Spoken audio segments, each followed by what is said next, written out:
Alors toi, Tristan, tu étais prof de tennis, si j'ai bien compris, dans l'éducation nationale? Alors, j'étais pas prof de tennis à l'éducation nationale, j'étais professeur d'EPS à l'éducation Ah, nationale, d'accord.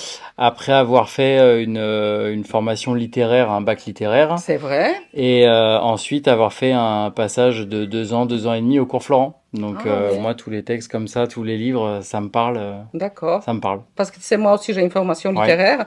Moi, j'ai fait mes études en Pologne, mon master, et j'avais un master en littérature.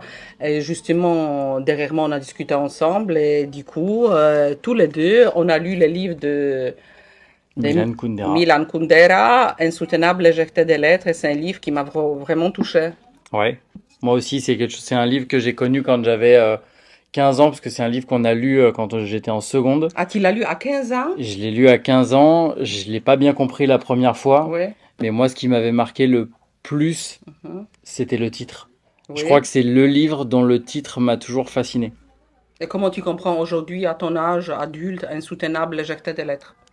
Alors, historiquement pour moi c'est un livre qui est un peu angoissant, il faut Je dire. pense qu'il est angoissant, oui. Ouais, je pense qu'il a angoissé pas mal Oui. de monde, parce que le titre effectivement est très philosophique, c'est une réflexion sur la vie, sur la facilité, sur la légèreté Parce de que la chacune des légèreté, on décisions. peut dire, la légèreté, c'est quelque chose d'agréable, qui flotte. Et Oui, du coup, qui va à insoutenable, l'opposé, voilà, avec le pour mot moi, c'est insoutenable. contradictoire. Exactement. Mais justement, c'est toute cette sensation qu'on a à travers le livre, que chaque décision peut avoir un impact qui est extraordinaire sur sa vie. C'est vrai. Et je trouve que c'est un livre où on comprend que chacun de nos actes, Oui.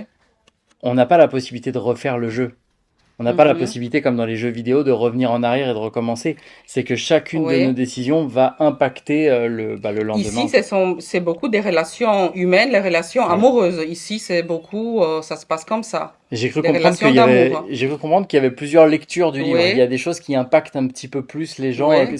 C'est quoi toi qui t'a impacté le plus toi dans ce livre? Alors moi, j'ai pas du tout vu comme toi Ouais, parce que pour moi, j'ai pas vu ça, j'ai pas vu des relations.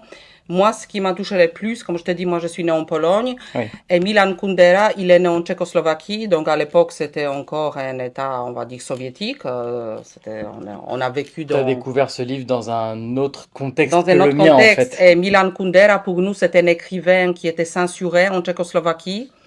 On n'avait pas le droit de les lire. Donc, Ok, on n'avait pas le droit de les lire. Du coup, dans les années 70, je pense qu'en France, c'était l'époque de François Mitterrand.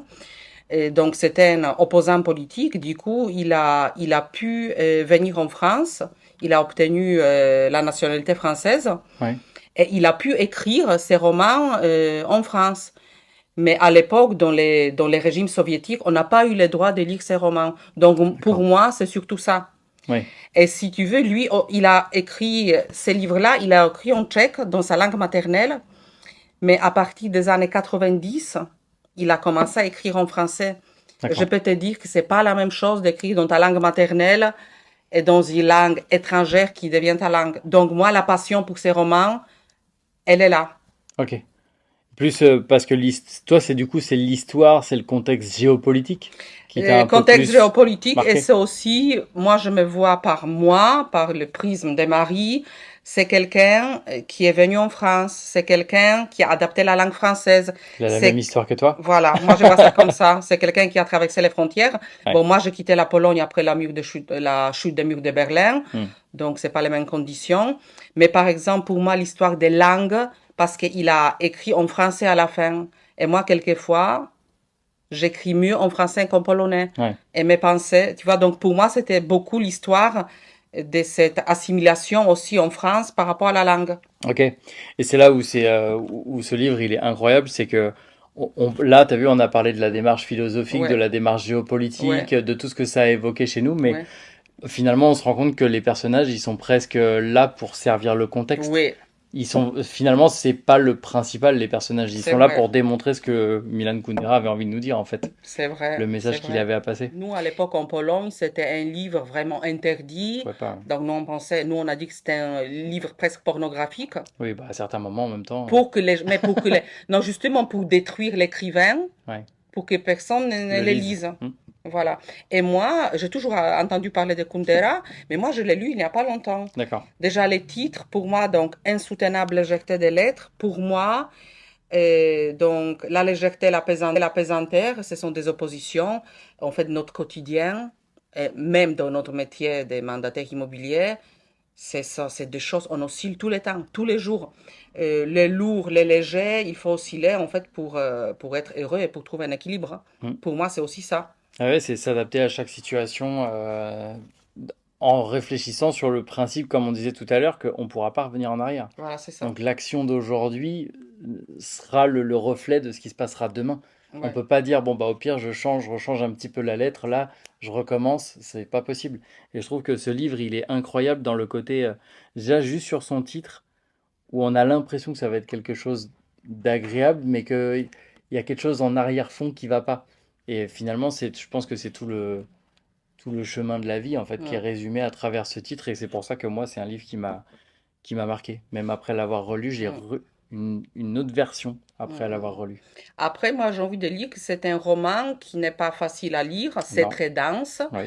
Et moi, par exemple, après chaque chapitre, il me fallait un temps de De se réflexion. poser un petit peu, Oui, de oui, digestion. aussi, parce que même les histoires avec les femmes, c'est très dense, il faut réfléchir, mais comment on arrive à avoir des relations comme ça, à traiter même nos amoureux comme ça, c'est quelquefois très difficile. Ouais. Mais c'est vraiment, tout est passionnant, je trouve, tout est passionnant. La langue est extraordinaire, la langue elle est extraordinaire, le langage utilisé. Et donc ça, c'est une traduction. Lui, il a Oui. écrit en tchèque et ça, c'est une traduction. Donc pour moi, ça me passionne aussi parce que je sais, la traduction, ça m'intéresse énormément. Quelque chose d'écrit dans la langue maternelle est traduit après. Moi, je lis quelquefois en polonais et en français les mêmes romans. Je peux te dire que Ouais. c'est pas du tout la même chose. Ah non, on peut pas faire une traduction littérale en fait, c'est pas Voilà, possible. Il y a tout un champ lexical qui évoque des c'est ça. histoires, Ouais, des c'est ça. valeurs, etc. qu'on retrouve pas forcément en faisant une simple traduction en C'est fait. ça. Et ce que j'aime aussi, Kundera, c'était quelqu'un de très, très, très, très cultivé. Et à l'époque des régimes soviétiques, même moi quand j'étais petite, dans les écoles, euh, vraiment l'instruction, c'était quelque chose de très, très important. On nous Hmm. enseignait la mythologie, la musique classique, la Bible. Et toutes ces notions-là sont là. Beaucoup de mythologie, beaucoup de philosophie. Vraiment, c'était quelqu'un de très cultivé. Il y a énormément de notions comme ça. Et même pour nous, je trouve aujourd'hui, c'est très intéressant parce que nous, ça nous nourrit aussi. Il est à relire, je pense, c'est un livre qui se relit assez facilement. Quand tu l'as lu une première fois, tu as Oui, généralement une première vision, oui, une première compréhension, une première assimilation oui, du livre. Et plus le temps passe, plus les années passent, et plus ta vision, elle se perfectionne, elle oui, change un petit peu. Il est immortel ce livre. oui. Et tu sais quoi? Je me suis un peu préparée pour notre émission. Il est décédé en juillet 2023. Ah bon? Tu Ah vois, on bah n'a pas super. entendu parler. Ah non, pas du tout. Alors que c'est quelqu'un qui a édité énormément de livres. C'est quelqu'un dont l'édition et dans les librairies très, très, très connu et reconnu. Et moi, en juillet 2023, j'ai pas entendu. Tu sais, Ah c'était non, pas pas. entendu pas, je savais même pas Ouais, qu'il ouais. était décédé. Du coup, ces cendres vont être ramenées en Tchécoslovaquie. Aujourd'hui, on n'a plus de Ah Tchécoslovaquie, oui, on a deux pays, la République tchèque. Tchèque et la République slovaque. Lui, il est né à Brno. En tchèque, on dit Brno. Donc, c'est là où ces cendres vont être ramenées. D'accord. En tout cas, ça me fait plaisir vraiment de parler Bah avec ouais. toi parce que même nous, on a deux générations et ça me fait plaisir de discuter avec toi et partager ça avec les gens qui nous Ouais. écoutent. Et puis si ça intéresse potentiellement les gens, on pourra peut-être même en refaire un autre avec un autre livre. Oui, On laisse les gens choisir ou oui. c'est toi qui choisis le prochain livre? Quand tu veux. Allez, on laisse les gens choisir. Oui. Et par contre, vous pouvez nous mettre des commentaires et pour les plus jolis commentaires, les plus intéressants, on va vous offrir les livres. Allez, D'accord? avec plaisir, parfait. Très bien. Ceux qui l'ont lu, n'hésitez pas à mettre un commentaire, à nous expliquer quelle a été votre vision, votre ressenti, Mm. et on vous offrira du coup une édition de ce livre. Merci Merci. beaucoup. À bientôt. Ciao.